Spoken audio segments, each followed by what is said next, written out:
నమస్తే welcome to Telugu one నేను రూపానాథళ్ళ cinema ఇండస్ట్రీలో ఒక తరహా సినిమాలు చేసి సక్సెస్ అయితే ఆ డైరెక్టర్లకు అదే ముద్ర పడిపోతుంది. అతనికి అలాంటి సినిమాలు చేసే అవకాశమే వస్తూ ఉంటాయి. ఉదాహరణకు జంధ్యాల వంటి దర్శకులు కామెడీని బాగా పండించగలరు. అందుకే ఆయన చేసిన అన్ని సినిమాల్లోనూ కామెడీ పెద్దపీట వేశారు. ఆయన సమకాలీనుడైన రేలంగి నరసింహారావు కూడా కామెడీ సినిమాలతోనే దర్శకుడిగా పాపులారిటీ తెచ్చుకున్నారు.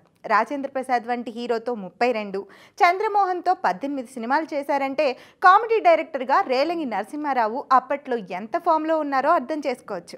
అలాంటి రేలంగికి ఒకరోజు రెబల్ స్టార్ కృష్ణంరాజు నుంచి ఫోన్ వచ్చింది. మద్రాస్ అడియార్లోని ఓ హోటల్లో ఉన్నానని, తనని కలుసుకోమని చెప్పారు. అతన్ని ఎందుకు పిలిచారో అర్థం కాని రేలంగి ఆయన చెప్పిన అడ్రస్కి వెళ్ళి కలిశారు. కుశల ప్రశ్నలు పూర్తయిన తర్వాత రేలంగి చేస్తున్న సినిమాల గురించి అడిగి తెలుసుకున్నారు కృష్ణంరాజు. అంతా విన్న తర్వాత మన గోపీకృష్ణ బ్యానర్లో సినిమా చేద్దామన్నారు. దానికి ఆశ్చర్యపోయిన రేలంగి, నేను కామెడీ సినిమాలు చేసే డైరెక్టర్ని, మీతో నేను సినిమా చేయగలనా అన్నారు.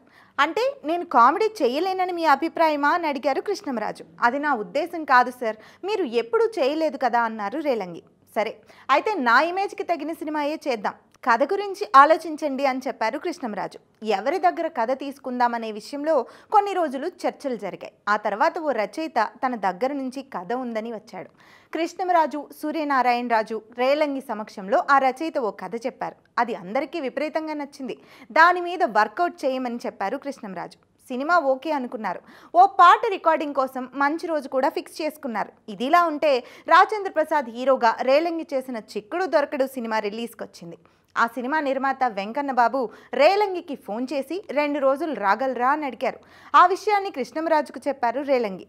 దాందేముంది, వెళ్ళిరండి, మన సినిమా రికార్డింగ్ నెక్స్ట్ వీక్ కదా అన్నారు. అలా రేలంగి ఆ సినిమా రిలీజ్కి వెళ్ళారు. ఆ సినిమాకి సంబంధించిన పనులు చూసుకున్న తర్వాత ఓ హోటల్లో రిలాక్స్ అవుతున్న రేలంగి, వెంకన్నబాబు, కెమెరామ్యాన్ శరత్. ఆ సమయంలో వెంకన్నబాబు కృష్ణంరాజు గారితో, మీరు చేస్తున్న సినిమా చాలా బాగుందట కదా, ఆయన అందరితో చెప్తున్నారు, చాలా హ్యాపీగా కూడా ఉన్నారు, ఏమిటా కదా అని అడిగారు. రేలంగి తను చేయబోయే సినిమా కథ చెప్పడం ప్రారంభించారు. కొంత చెప్పిన తర్వాత కెమెరామెన్ శరత్ కల్పించుకొని, మీరు ఆపండి, మిగతా కథ నేను చెప్తాను అంటూ కథ మొత్తం చెప్పేశాడు. అది విన్న రేలంగి షాక్ అయ్యారు.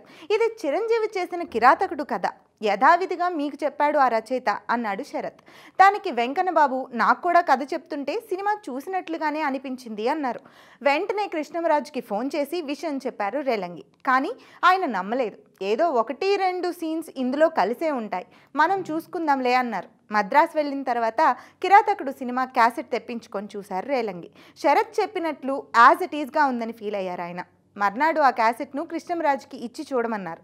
అప్పుడు కృష్ణంరాజుకి అర్థమైంది అదే కథ తమ సినిమా కోసం చెప్పాడని.